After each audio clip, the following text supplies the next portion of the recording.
Welcome back to IAS Next Study. This is the ethics series and this is the fifth video in that series. In the last video, we had a discussion of ethics in private and the relationship between ethics in private relation and the public relationship. Now, in the next half an hour discussion, we are going to have a analysis, the deeper analysis of values. Even though we had a discussion of values in the first unit, the first video regarding basic concepts, we had a basic understanding.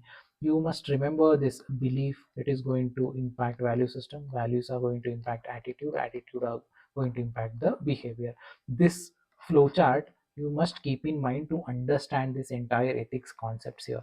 So here now we are taking up these values. In the next unit we are going to discuss the attitude. Let us take the values now. Let us have a detailed analysis, detailed discussion on values here.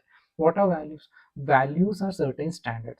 Values are individualistic in nature and values are certain standards, and based on these standards I evaluate something in life. Based on these standards I take decisions in my life. Based on these standards my actions are channelized here. So these are values, these are certain standards which are important in personal life, and these standards act as some basis to evaluate something in my life.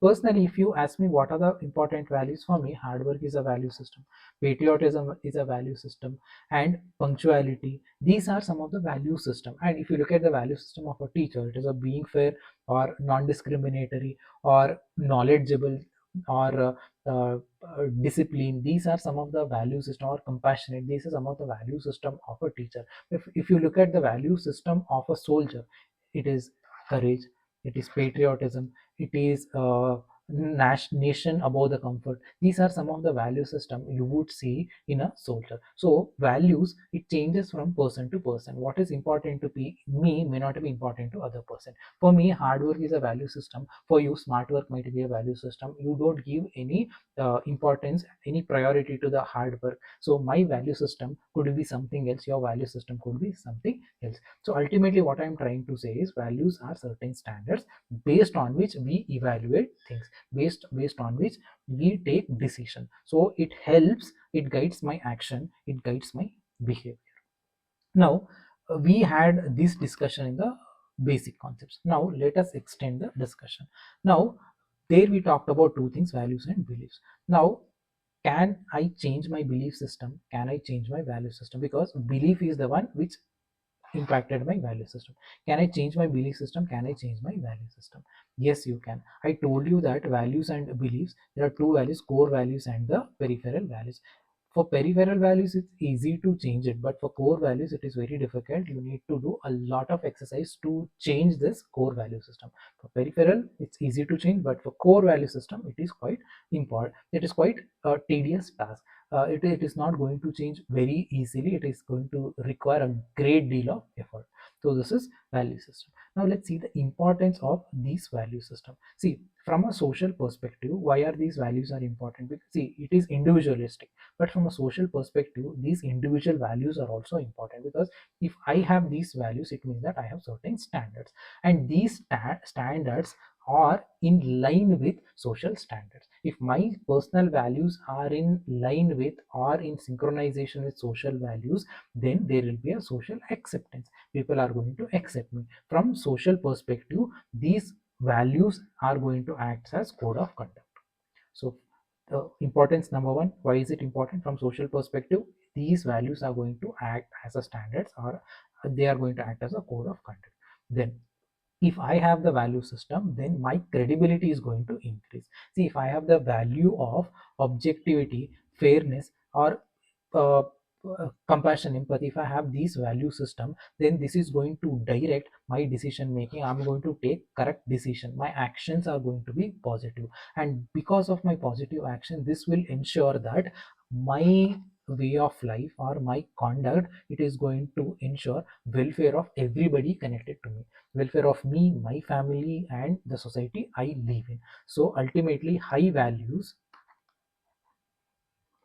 it means it will lead to the welfare, right? At the same time, if you don't have the value system, if there are no values or low values, again no welfare.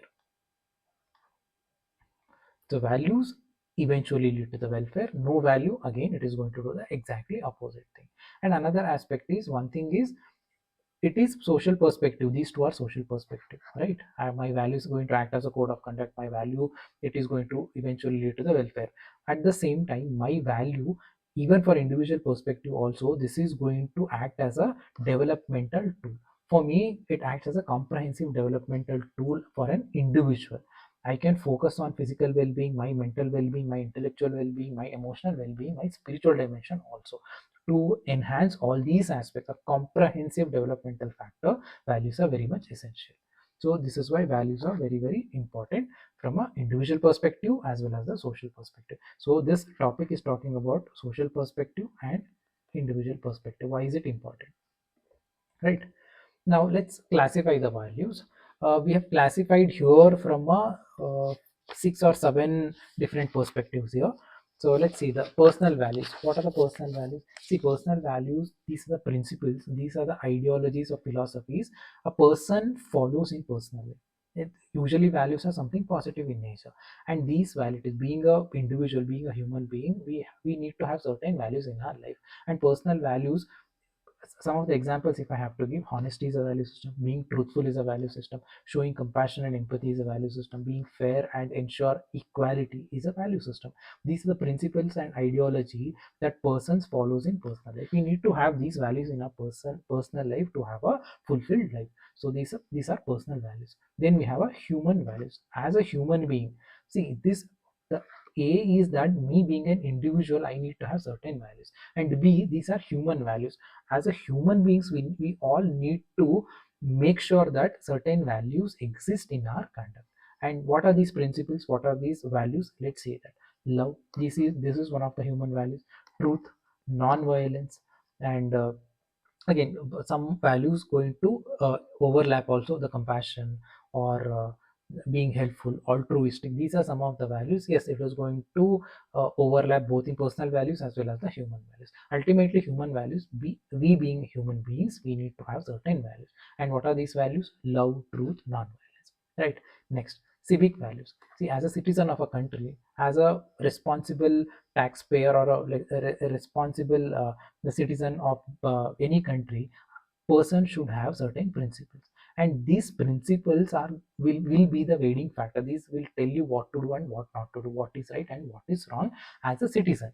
So what are the civic values? Respecting the rule of law. So whatever the constitution mandated law or a statutory law, you need to respect it, you are supposed to accept it. So respecting the law is one of the values of citizens. This is considered as a civic value. And tax paying and not breaching any law, not compromising any law, these are some of the civic values one should inculcate as a responsible citizen. Right, first we talked about personal value, then we talked about human value, then we talked about civic values. And then fourth, we have a moral values. Moral values is a very general values. Integrity, objectivity, empathy, these are principles, or these are, you can see it as a directives which guides us in a right path. I want to take a decision, I want to make a decision, I want to take an action. At this point of time, I need a proper guidance. I am in dilemma, I need a proper guidance. In these kind of scenarios, these values comes in handy. These values will be the guiding factors. They will guide you to the right path. And what are these values? Integrity, objectivity, empathy, all these things you can mention under the moral values. Then comes national values. National values, these are the values, these are set of principles which encourage person to imbibe the feeling of sorry patriotism and national integrity. And what are these values? Unity and focusing on the national interest, being patriotic, and offering service to the people whenever requirement is needed. Offering that whatever service may be, it may not be the soldier service, whatever the service, whatever the talent you have, offering those talent and services to the country. So these principles, this encourage, these encourage, these set of principles are going to encourage person to imbibe the feelings of patriotism and national integration. And then we have a social value. These are the values, these are the principles we need at the social level in order to have a smooth functioning of a society. And what are these values? Tolerance, harmony, equality, secular in nature, these are some of the values we need at the social level. So initially we talked about values, the basics of values, and then we talked about importance of values, and then we talked about classification of values. Now let's see the necessity of these values. Why do we need these values? First and foremost aspect is that if I have these values and morals in my life, it is going to guide my day-to-day behavior. In my day-to-day behavior, if I show positive values, then I get acceptance factors in my society. So if I show positive value, if I am truthful, if I am honest, people are going to respect me. My credibility is going to increase. It means that my day-to-day behavior, my interaction with you, it will be positive. I am going to respect you. At the same time, you are also going to respect me. The day-to-day behavior, it is going to enhance these value system, and this is going to guide my behavior. Right. This is first thing, and the second is, if I have to take a decision, there are dilemmas in my life. I don't know which path to take, with action to do. At these kind of dilemmas, these kind of confusion, we need some kind of guidance. We need some kind of directive factor, and these directive factor, this guidance will be given by this human value. They will tell you what is the right option, what is the appropriate thing to do at this point of time. So it will guide your decision making. And then comes, this is going to integrate social relationship. The same thing whatever we discussed in the first point. The reason is, if I am showcasing socially comfortable values, that I am tolerance, say, being secular, harmony, equality, then at the same time the other person is also going to reciprocate the same. When these kind of value systems are there in a society, the society, there will be, it will eventually lead to the progressive society. It will build the social capital. The social capital, a strong social capital, progressive society, eventually this is going to integrate social relationship. This is going to enhance the social cohesion. So this will directly impact the social relationship. And then at the uh, internal level also, this is going to mold my personality. This is going to create a better version of me. So the all these aspects, these value system, this is going to make sure that I have a positive personality. So this is the need and necessity of human values in society, at individual level, and in a larger perspective, social level also, we had a discussion here. Now let's move to the next topic under the values, that is sources of values. What are the sources of values? Main, even in the, if you look at the book, there are different sources have been given. While we discussing basic concepts, while we discussing beliefs, I talked about so many aspects. So many aspects, it include leadership, economy, and culture, religion, all these things. The same thing applies here also. You write the same thing in a simplified version. What I do was, let's dissect it, or let's from a two perspective. One is, we learn it naturally. It is that I am the source of these values, that I have certain attributes, I have certain belief system, I have certain cognitions. These are natural to me. By birth I have these tendencies, these attributes, these belief system, these cognition. One thing is that. Second is environmental is that I am learning from outside. Value, the source of value is inside, internal and external. So internal source and external source. What are internal source? My cognition, my belief system, my attitude, all these things are internal source. And what are the external source? External source include the customs of my upbringing, the religion, social norm, cultural norm, all these aspects comes under it. So sources, two sources: personal, individual, internal and external. uh, let's see in detail ahead. Now we have to discuss one theory, that is Lawrence Kohlberg, the stages of moral value development. Let's talk about this particular theory here, Lawrence Kohlberg theory. There are three stages of developing value.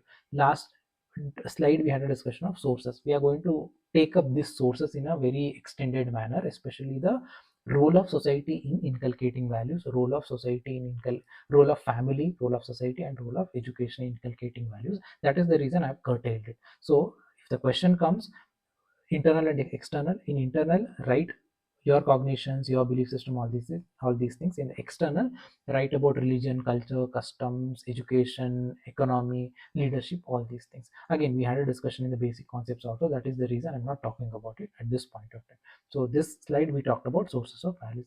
In the next slide, we are talking about development of values. How exactly our moral values, ethical values are going to be developed. So Lawrence Kohlberg, he has given a theory. So according to him, there are three stages. The first is pre-conventional stage. Pre-conventional stage, especially when you are a child.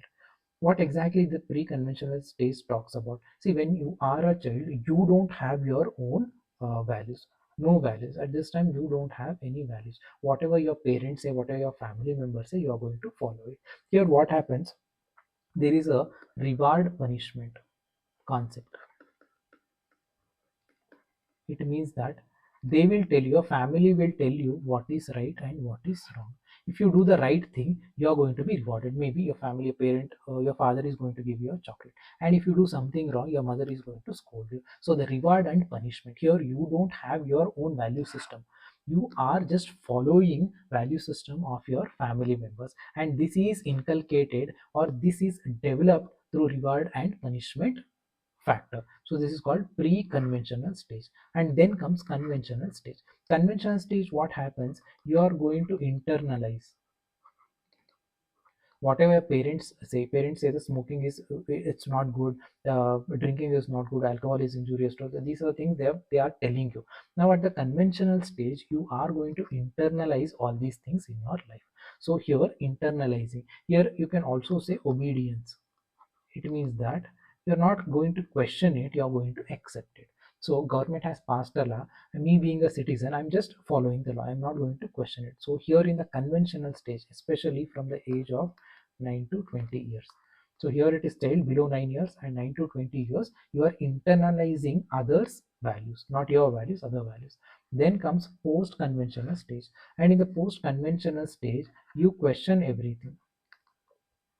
You question all the value system, and finally you are going to have a deeper analysis of these value system, and you are going to accept only those value system which you think are correct. Post conventional stage, it is your values. So this is how the value develop in a person. So moral value development happens in this way. First, pre-conventional stage, where you don't have any values. In the second stage, whatever values you have taken from others, you are going to internalize it. And in the post-conventional stage, after 20 years of age, in a general way, that you are going to question it, and you are going to eliminate those values which you don't feel comfortable, or which you don't think they are very strong presence, and you are going to retain those values, which are your values, whether your personal experience, whether your whatever, if you connect to those values, you're going to retain this. So this is how the value development happens in an individual. So these are the three stages of moral value development, right? Let's move to the next slide. Now this topic, 3 4 times questions have come on this. The same question as asked twice also: role of family, role of education institution, and role of there's one more thing, society in developing values. So in the last slide, we saw how exactly value development happens.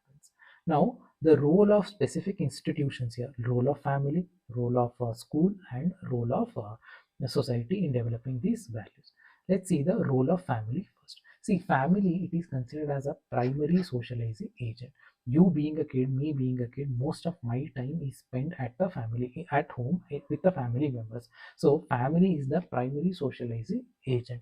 So family is the one that is going to turn human beings into social beings. Whatever I learned at home, I am going to reciprocate at the social level. If my parents teach me to respect elders, I'm going to do it at the social beings. If this is not a value system at my home, then I am going to talk to a elder person in a singular way, in singularly at the social level also. So house is the home, is the primary, family is the primary socializing agent, and it happens in a two-way. See, family, one is classical conditioning.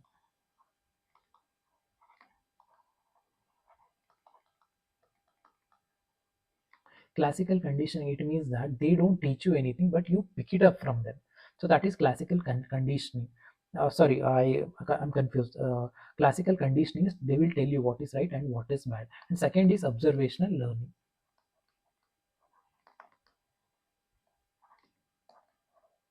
Observational learning, the child pick up the things from the family.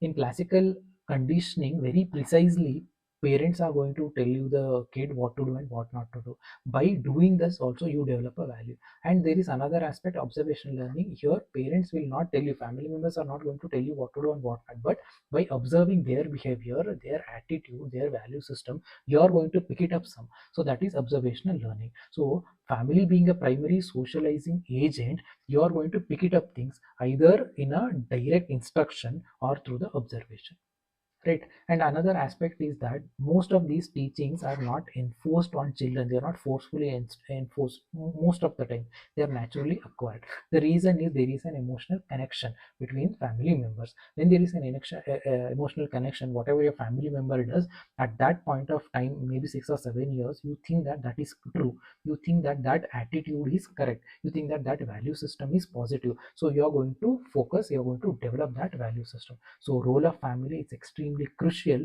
for the development of this value system in your life. See, if if a kid has been taught to share the lunchbox with others, you are going to do the same thing. If your parents very strictly tell you not to do it, you are not going to do it. Here, the sharing and caring, the value, it is going to be developed because because of the directions given by the family member, the explicit directions given by the family members, or sharing a toys with siblings. These are some of the examples, right? And another thing is, see, the way parenting happens at house, that also is plays very important role. If a family is autocratic, then your value system are different. If a family follows the democratic setup within a family, giving respect to every opinion, then your value system will be different. Or if there is some permissive attitude, then your value system will be different here. See, if if there are female members in your family, and if your father is giving respect to these female members of the family, uh, they are talking to him, if your male members are talking to the female members with dignity and with respect, you are also going to inculcate that. You are also going to show the similar respect towards the other female members in the society also. So whatever at the micro level you see, that is going to be replicated at the macro level or at the social level. So if a women at your household, if they are confident, if they have that courage, if they are showcasing that independency, then that is going to impact your upbringing also, your thought process also. So the child rearing practices adopted by parents, it has a very strong influence over the psyche of the children. There is an emotional attachment. So whether you tell you or whether you don't tell, there is a direct or indirect influence of family members, their behavior, their attitude. It is clearly visible, it is very much evident in the behavior, in the attitude, or the cognition of a cognition of a children. See, if the family has positive attitude, then eventually we can see positive attitude in the kid also. If family has negative, it is going to be replicated in the attitude of a kid also, in the value system of a kid also. If a family has a certain negative attitude about the patriarchy, if a lot of patriarchy or patriarchal behavior is expressed in a particular family, then children in that family, they are also going to pick it up. And if a parents are casteist, if they are have that superiority complex regarding their caste or their religion, that is also going to be replicated in the behavior of the child also. The aspect of communalism, the aspect of superstition, everything, even it is not only the positive attitude, even the negative attitude can also enter into the moral developmental phase of our children. So that is the reason role of family is extremely crucial for the development of values. Since this is a primary socializing agency, the role of family is extremely important. This is one thing. And next, let's talk about role of society in developing values. So what are the role of society, and how exactly society is going to impact the development of values in an individual. The first and foremost thing is culture and the region. See, my religion, I am following of Hindu, follower of a Hindu religion, and here the tolerance, acceptance, these things will be in my value system. I am going to develop these value system because my practices suggest that. If a follower of Islam, there will be brotherhood, sense of brotherhood. If a follower of Christianity, the concept of forgiveness. So these kind of, even religion and the core philosophy of religion is also going to impact a child or impact a person in development of values. And also the culture also, the tolerance, mutual acceptance, culture and religion, in a way you can uh, reciprocate with each other. See, if you look at the culture of Japan, they bow down to each other. It means that they think that the harmony can be prevailed in the society. If I show that respect, if you show that respect, there will be harmony in the society. So these belief system, the cultural practices, it is also going to impact the value system of an individual. So culture and religion, yes, it has a direct impact.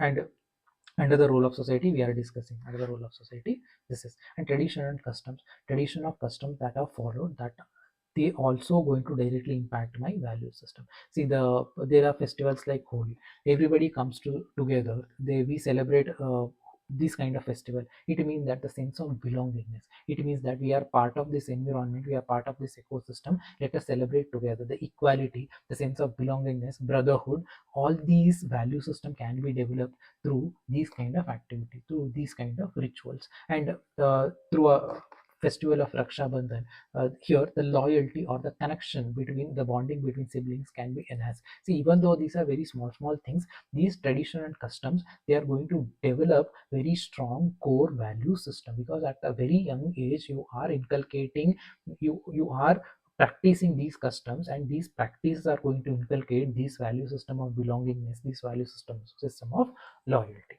And then even political setup also matters. See, if there is a democratic, if you are living in a democratic country, your value systems are different. If you are living in an autocratic country, your value systems are different. In democracy, there is a value system of scientific temper. If you are in autocratic development, then it is discipline, then it is obedience to the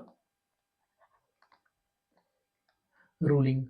So this is what your value system also changes from one society to another society. And then even economy also matters. If you are living in a socialist economy, then this economy promotes the value of equity. So here social ownership, everybody is equal, these kind of thought process, value system, it is going to promote socialist economy. Whereas if you are living in a market based economy, here it is the competition, it is the creativity. If you have the talent, you are going to be celebrated. If you have talent, you are going to be uh, uh, you are going to open, opportunities will be open for you. So even the economy where you are living, the kind of economy you are dealing with, that also helps in developing values. Again, economy, it is a part of society. So under the role of society, economy, that also plays very important. And the mass media, what you are consuming, and as a part of social media, what you are giving back, that also plays very important role. If the media is supporting the value of togetherness, value of belongingness, obviously the positive repercussions can be seen. If the same media is utilized, if the media is manipulating, then it can spread hatred, it can spread the communal feelings among the people, and it can disintegrate society, it can downgrade the value system of an individual. Again, this is also a role of society. It also comes under role of society, since mass media is also part of a society. Then come leadership also. If a country is led by a right winger, value system is different, and complete country is led by a left winger, value system is different. Even I told you the I gave you the example of Gandhi and Subhash Chandra Bose example during the freedom struggle. Followers of Gandhi, they had a different value system. Followers of Bose, they had a different value system. So even the leadership also plays very important role in development of values, right? First we talked about role of family. Now we talked about role of society. Next we'll talk about role of school. See, school, I'll tell you, school or education, this is going to act as a bridge between family and society. From family man to a, from a family individual, family person to a social being. That change is enhanced by education. That's that change, that transition will be given by the school, that transition will be given by the education. And here we'll see from a two perspective. One is teacher and another is education institutions, right? So we'll see the role of school. It acts as a bridge between family and society, right? Let's see the role of school first. See what are the values we are going to learn from a school. Learn first and foremost is we have to go at the correct time. There's a discipline and everybody is equal. Everybody sit together. There is no discrimination. Everybody is equal. And the in school there is a sense of competition. I am competing. It is not something unhealthy competition. This is healthy competition. There you are. It's an opportunity to showcase your talent here. It's an opportunity to learn something new every day. And there is a value of punctuality, there is a value of hard work, there is a value of smart work also. So all these values we can learn it from a school atmosphere. So this is a formal learning channel, and this formal learning channel will lead to the transition to become a social being. So here cooperative spirit, spirit of sharing, you share this from an act of sharing your lunch to a very long uh, sharing your internal feelings. That spirit of sharing, it is going to be inculcated. The sense of empathy, it is going to be developed. And punctuality, as I told you, and use of refined languages, courtesy, proper manner, respecting the elders, all these value systems are going to be inculcated through the school environment, right? Discipline, then competition, equality, all these things we learn it from a school. And then let's see the role of teacher. Teacher also, their role is also very important in developing values. So what are the values usually a teacher should have? Teacher, it is, if I am a teacher, then the value of equality, fairness, non-discriminatory, and I should have that emotional intelligence also. All these values, me being a teacher, I should have. When I have this value, these values can be replicated in the minds of the students also. The same values we can see at the student level also. It is not only restricted to teacher, it is replicable at the uh, student level also. And teacher is a mentor, facilitator, communicator. Being kind and helpful to others, recognizing a talent of a kid and being helpful, being kind. If I am a kind person, kind teacher, then I can influence a child, and the child is also going to develop this kindness and helpful value system with eventually down the line. So a value system of kindness, being helpful, kind, helpful, it is compassion and empathy, and emotional intelligence, and recognizing the talent.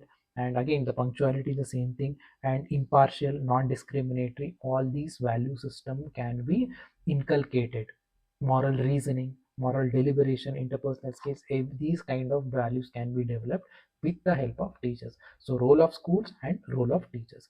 So we talked about developing of values, we talked about role of family, role of society, and role of school. This particular, the role of family, school, and society, the questions, so many times questions have come two times. The same question has been repeated twice actually. So it does not mean that one more time question is asked. Even question has been asked in a on the same topic from a different perspective. So what I'm trying to say is this particular topic is quite important from exam perspective.